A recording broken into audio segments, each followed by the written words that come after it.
नमस्कार. आजच्या भागामध्ये इथे रागिनी म्हणत असते, की "आकाश, अरे मी खरंच काय नाही केले. मी कशाला बरं तुमच्या बाळाच्या जीवावरती उठेन.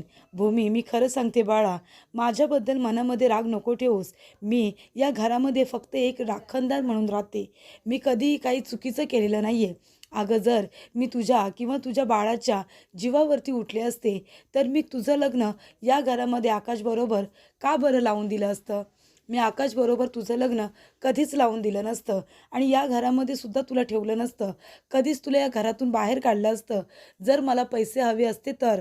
अगं, या घरामध्ये मला थोडे जरी पैसे खर्च करायचे असतील, तर आईच्या परवानगीशिवाय मी एका पैशाला हात लावत नाही. कंपनीमध्ये महत्त्वाचा निर्णय घ्यायचा असेल, तर आकाशबरोबर डिस्कस केल्याशिवाय मी तो निर्णय घेत नाही. अगं, मग तू कसा माझ्यावरती आरोप करू शकतेस? अगं, मी का उठू तुझ्या बाळावरती? मी खरं सांगते, मी असं काही केलेलं नाही आहे. देवा, अरे मी एवढं सगळं चांगलं करून, मी या घराची एवढी राखण करूनसुद्धा माझ्यावरती शेवटीला हा आरोप लागतोय, की मी यांच्या जीवावरती उठले, बाळाच्या जीवावरती उठले. असे आरोप तू माझ्यावरती कसे काय करू शकतेस? भूमी, विचार तू तुझ्या बहिणींना. अगं, तुझ्याच 2-2 बहिणी माझ्या सुना आहेत ना, त्यांना तू विचार, मी कधीतरी त्यांच्याबरोबर चुकीचं वागले का? मानसी, तू सांग बाळा, सांग, मी कधीतरी तुझ्याबरोबर चुकीची वागली आहे का? तेव्हा इथे मानसी नाही असं म्हणते. त्यानंतर रागिनी आता पौर्णिमाकडे जाते. पौर्णिमाला विचारते, "पौर्णिमा, खरं खरं सांग, मी कधीतरी तुझ्याबरोबर वाईट वागले का गं?" तेव्हा पौर्णिमासुद्धा नाही असं म्हणते. तेव्हा इथे रागिनी म्हणते, "मग भूमी, मी तुझ्याबरोबर वाईट का वागेन गं? तुला असं का वाटतंय? तू मनामध्ये माझ्याबद्दल एवढा मोठा गैरसमज निर्माण का करून घेतेस? हे बघ, तू नको स्वतःला इतका त्रास करून घेऊ. अगं, तू प्रेग्नंट आहेस ना. अशा अवस्थेमध्ये एवढी चिडचिड केलीस, एवढी रागवलीस, तर ते बाळासाठी चांगलं नसतं." तेव्हा इथे रागिनी म्हणत असते, की "माझं दुर्दैव आहे, की मी काही नाही केलंय असं तुला सांगावं लागतंय. तुझा माझ्यावरती विश्वास नाही आहे. मी असं का करेन? मी तुझ्यासमोर हात जोडते भूमी. माझ्यावरती असा आरोप करू नकोस. मी खरं सांगते, मी काही केलेलं नाही आहे. मी तुला किंवा तुझ्या बाळाला कधीच त्रास दिलेला नाही आहे." तेव्हाही ते भूमी म्हणत असते, "खोटं बोलू नका तुम्ही. मला माहिती आहे तुमची ही नाटकं आहेत ना, बंद करा." तेव्हा आकाश म्हणत असतो, "अगं भूमी, हे काय चालवलेस तू? अगं, किती बोलतेस तू आईला. मी सांगतोय ना तुला, आई असं कधीच करू शकणार नाही आहे. तू उगाच तिच्यावरती असे आरोप करू नकोस. तुझं संतुलन ठीक नाही आहे का? तुला बरं वाटत नाही आहे का? जर असं असेल तर चल आपण डॉक्टरांकडे जाऊया. तू का आईला वाईट वाटेल, तिला लागेल असं बोलतेस? तुला माहिती आहे ना, आईच्या बाबतीत मी किती पॉझिटिव्ह आहे ते." तेव्हा आकाश इथे भूमीला बोलत असताना आता भूमीला खूप त्रास होतो. भूमीला चक्कर येते आणि ती खाली बसते. तेव्हा इथे माणसे धावत पळत जाऊन भूमीसाठी पाणी घेऊन येते आणि भूमीला इथे आता आकाश आपल्या हाताने पाणी प्यायला देतो. तेव्हा इथे आकाश भूमीला म्हणत असतो, "भूमी, का का तू स्वतःला इतका त्रास करून घेतेस?" तेवढ्यातच इथे भूमी आकाशकडे आता एकदाच रागाने बघते, कारण ती इतकं पोटतिडकीने सांगत असते तरीसुद्धा आकाश तिच्या बोलण्यावरती विश्वास ठेवायलाच तयार नसतो. तेव्हा ती आकाशकडे आता एक लूक देते, पण तो सुद्धा रागाने. आणि तेव्हा इथे आकाश आता गप्प बसतो. त्याला कळतं भूमीला खूपच जास्त राग आलेला आहे. तेव्हा इथे रागिनी म्हणते, "भूमी बाळा, शांत हो. अगं शांत हो, एवढी ओरडू नकोस. हे बघ, तुझ्या पोटामध्ये बाळ आहे आणि जर तू अशा अवस्थेमध्ये एवढा आरडाओरडा केलास, एवढी चिडलीस, रागवलीस, तर तुझ्या बाळाला त्रास होईल ना गं या सगळ्यामुळे. तुला त्रास होईल. हे बघ, तू एवढी चिडचिड करू नकोस. मला तुझी खरंच खूप काळजी वाटते. अगं, तू मला मुलीप्रमाणे आहेस आणि मी तुला का बरं त्रास देईन?" तेव्हा इथे आता रागिनी नाटकं करत असते. ती म्हणत असते, "आकाश, मी खरं सांगते रे, मी खरंच असं काही केलेलं नाही आहे. भूमीचा काहीतरी गैरसमज झाला आहे आणि त्यातूनच तिच्या मनामध्ये असे नको नको ते विचार येत आहेत आणि मग ती माझ्यावरती आरोप करते." तेव्हा इथे रागिनी म्हणते, की "भूमी बाळा, नको स्वतःला त्रास करून घेऊ आणि माझ्यावरती हे आरोपसुद्धा नको करू." तेव्हा भूमी म्हणते, "काय हो तुम्ही? माझ्या एका प्रश्नाचं उत्तर द्या. थकत नाही का तुम्ही ही ॲक्टिंग करून करून? तुम्ही हे नाटक करून करून तुम्ही थकत नाही का? किती खोटं बोलता तुम्ही. सारखं खोटं खोटं बोलून तुम्हाला त्रास होत नाही का? हे बघा, हे तुमची नाटकं आहेत ना, बंद करा. या घरामध्ये तुम्हाला दुसरं कुणीही ओळखत नाही, पण मी तुम्हाला चांगलीच ओळखते, रागिनी पटवर्धन. माझ्यासमोर ही नाटकं, ही ॲक्टिंग बंद करा तुमची." तेव्हा आकाश म्हणतो, "भूमी, अगं काय बोलतेस तू हे? आईला तू नाटकं करते असं म्हणतेस? अगं, तू तिच्यावरती आरोप केल्यानंतर तिने काही नाही केलंय हे सुद्धा ती तुला सांगणार नाही का? तेव्हा इथे आकाश म्हणतो, भूमी गप्प बस. आता मी आईच्या विरोधामध्ये एक शब्दसुद्धा ऐकून घेणार नाही आहे. ती माझ्यासाठी काय आहे आणि ती माझ्यासाठी किती महत्त्वाची आहे तुला चांगलंच माहिती आहे. तेव्हा तू आईवरती असे आता आरोप करू नकोस, मला त्रास होतोय. तुझ्या या बोलण्याचा मला खूप त्रास होतोय भूमी, प्लीज लक्षात घे. तेव्हा भूमी म्हणते, आकाश ही खोटं बोलते बाई, एक नंबरची खोटारडी आहे, हिच्या बोलण्यावरती विश्वास ठेवू नकोस. अभि म्हणतो, अच्छा म्हणजे या घरामध्ये सगळे आम्ही खोटारडे, सगळे चुकीचे आणि तू ती एकटी बरोबर. बरोबर की नाही? तू जे काही बोलतेस ते सगळं खरं बोलतेस. आम्ही तुझ्या बोलण्यावरती का विश्वास ठेवायचा? म्हणजे आईने या भातामध्ये, दूध भातामध्ये विष मिक्स केलं आहे, या गोष्टीवरती आम्ही का विश्वास ठेवायचा? तुझ्याकडे काही पुरावा आहे का? पण तू आईबरोबर कशी वागतेस, तिच्याबरोबर किती वाईट वागतेस ना, हे मात्र आम्ही सांगू शकतो, कारण ते आम्ही डोळ्याने बघितलं आहे. आमच्याकडे पुरावे आहेत. तेव्हा इथे आता रागिणीने चाळ केलेली असते गोळ्यांचं. तिने स्वतः त्या गोळ्या इथे आता फोन करून कॅन्सल केलेल्या असतात, आणायला नाही सांगितलेल्या असतात. त्याचबरोबर इथे रिकामा डब्बासुद्धा पौर्णिमाच्या मदतीने रागिणीनेच बदललेला असतो. पण त्याचा इथे आरोप आता भूमीवरती लागत असतो. आकाशचा गैरसमज करून दिलेला असतो की इथे भूमीने हे सगळं मुद्दामून केले. तेव्हा इथे भूमी म्हणत असते की आकाश, या घरामध्ये कुणाचाच माझ्यावरती विश्वास नाही आहे. सगळेजण म्हणत असतात की नाही, आमचा विश्वास नाही आहे तुझ्यावरती. तेव्हा भूमी म्हणते, आकाश तुझासुद्धा विश्वास नाही आहे का माझ्यावरती? तेव्हा अभि म्हणतो, अगं तुझ्यावरती काय विश्वास ठेवायचा? तू काय खरं बोलतेस का? आत्तापर्यंत जे काही बोलत आली आहेस ना, खोटं बोलत आली आहेस. आईचं आणि तुझं एकदा काय भांडण झालं, मनामध्ये तिच्याबद्दल गैरसमज करून ठेवला आहेस, राग ठेवला आहेस आणि तो सातत्याने कुठे ना कुठेतरी तू आईवरती दाखवत असतेस, तो काढत असतेस. तेव्हा पौर्णिमा म्हणते, ताई मला काय वाटतं, तुझं डोकं ठिकाणावरती नाही आहे का? तुझं संतुलन बिघडलं असेल. तू एक काम कर, तू डॉक्टरांकडे जा. तेव्हा इथे आजी म्हणतात, नाहीतर काय, सगळेजण काय नाही बोलत म्हणून तू काय वाटेल तसे आरोप करशील का माझ्या मुलीवरती? हे असं का बोलतेस तू? तुझ्या पोटामध्ये बाळ आहे, त्याचा तरी विचार कर. एवढी चिडचिड करू नको, जरा कमी कर. तेव्हा इथे आकाश म्हणत असतो, भूमी तुझं हे वागणं मला खरंच कळत नाही आहे. प्लीज शांत हो, थांबव हे सगळं. हे आता हा आणखीन तमाशा नको. तेव्हा इथे रागिणी म्हणत असते की आकाश, अरे भूमीला काही नको बोलूस रे तू. हे बघ तिचा काहीतरी गैरसमज झाला आहे, उगाच तिला काही बोलू नकोस. मी काही जरी केलं नसलं ना तरीसुद्धा तिच्यावरती तू ओरडू नकोस. तेव्हा इथे आकाश म्हणतो, बघितलंस भूमी, अगं आईला किती काळजी आहे तुझी, बघितलंस का? तेव्हा रागिणी म्हणते की मी नाही काळजी करणार तर कोण करणार?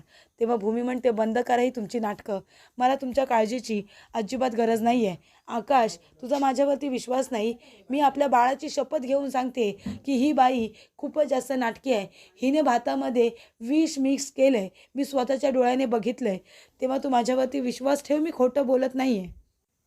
तेव्हा रागिणी म्हणते, नाही नाही देवा, हे काय करू मी? माझ्यावरती हे काय आरोप होत आहेत? मी एका जीवाला मारण्याचा प्रयत्न करेन?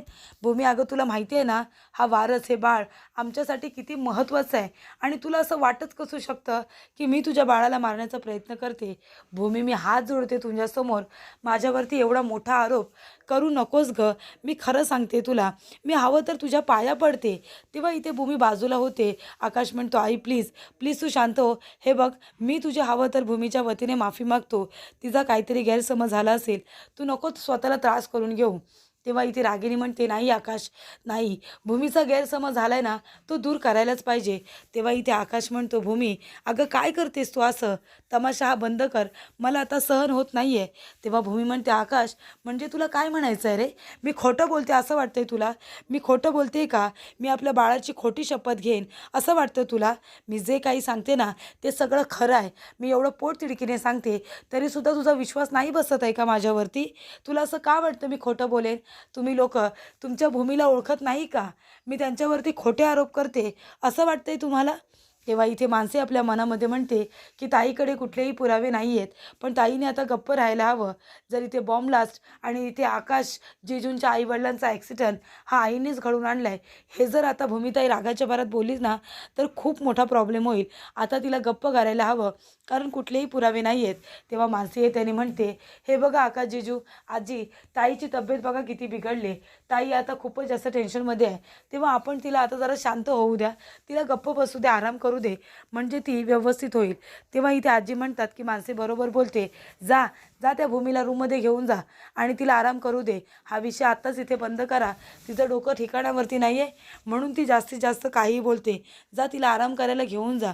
तेव्हा इथे रागिनी म्हणत असते, नाही आई नाही, ही सल आता कुणाच्याच मनामध्ये राहायला नको. तिच्या मनामध्ये जे काही गैरसमज आहेत ते दूर व्हायला नकोत का?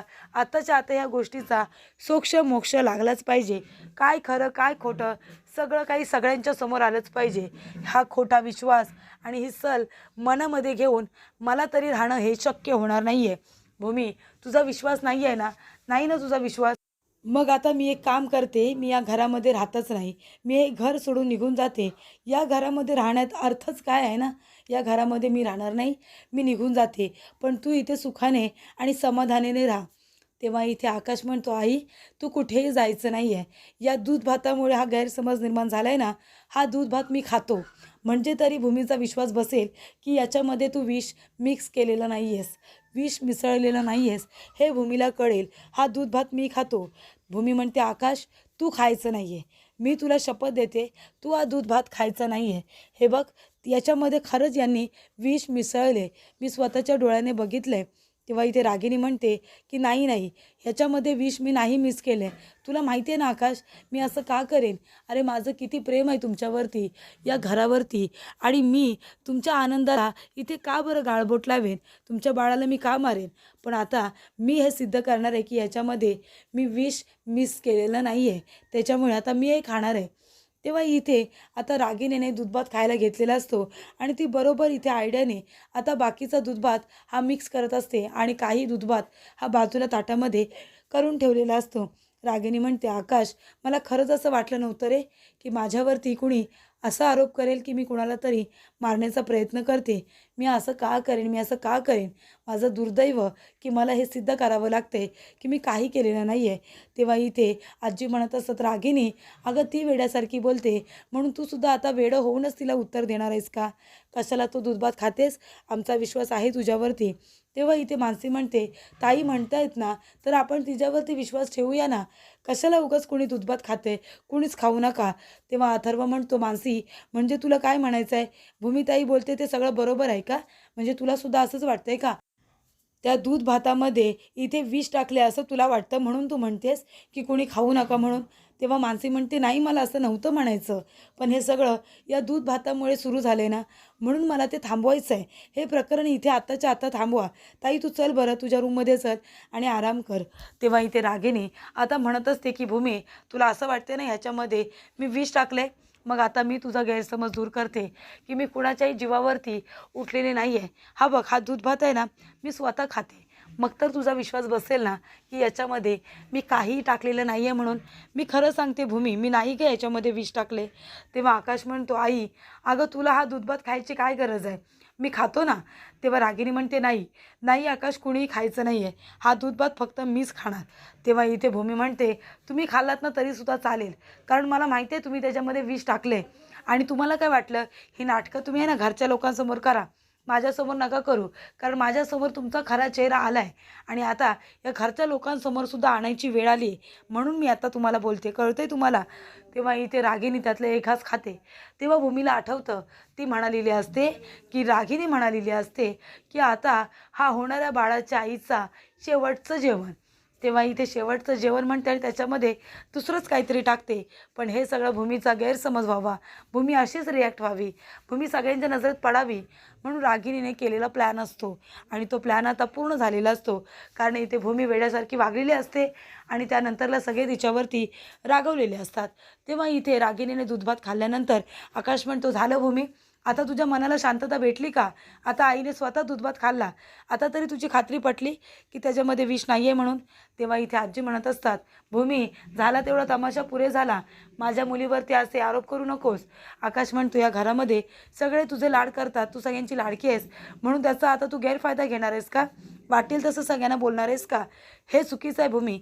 मी कधीही हे वागणं तुझं खपून घेणार नाही. मला पटतच नाही आहे ते तुझं वागणं. तेव्हा आकाश म्हणतो, आई भूमीच्या वतीने मी तुझी माफी मागतो. झाला तेवढा तमाशा पुरे झाला, आता तुला हा दूधभात खायची गरज नाही आहे. तिचा विश्वास नसला तरीसुद्धा माझा तुझ्यावरती पूर्ण विश्वास आहे. आता तू एवढा दूधभात खाल्लास ना, आता तू तुझ्या हाताने मला आणि भूमीला एक एक घास भरव. तेव्हा इथे भूमी म्हणते, मी अजिबात नाही खाणार त्यांच्या हातातून. मला त्यांच्या हातून एक घाससुद्धा नाही खायचा आहे. तेव्हा अथर्व म्हणत असतो, बघितलंस आकाश, अजूनही भूमिताईचा विश्वास नाही आहे आईवरती, म्हणून ती कशी बोलते ते बघितलं ना.